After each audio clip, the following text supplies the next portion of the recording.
إذا سألت أي مونيتير عن أصعب نوع مونتاج سيقول لك مونتاج الخرائط، لكن أنا سأحطم هذه العبارة وأشرح لك خطوة بخطوة كيفية عمل.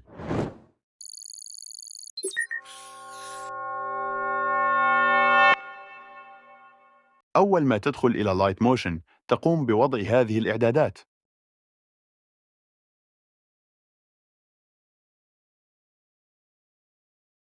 تضغط على الزائد وتضيف هذه الصورة، تجدون رابطها في الوصف.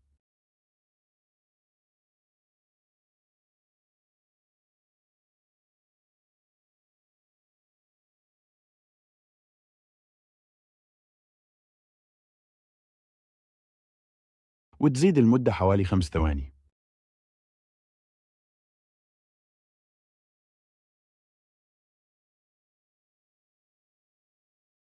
بعدها تضيف هذا التأثير،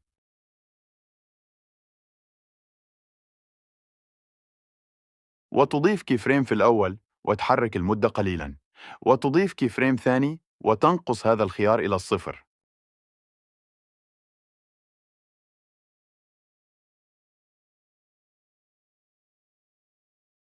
تقوم بعمل زوم وتضغط على الزائد وتضغط على هذا الخيار وترسم مستطيل.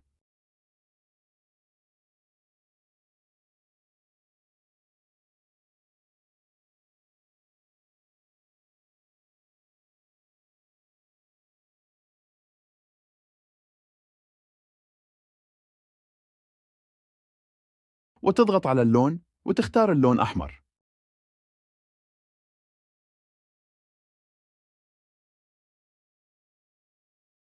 بعدها تعمل نسخ للطبقة.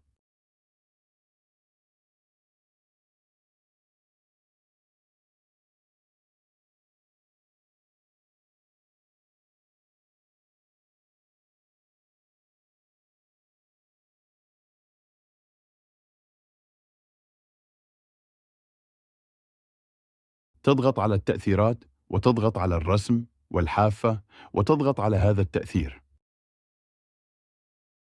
وتضع كي فريم في الأول وكي فريم آخر وتضع هذا الخيار إلى الصفر.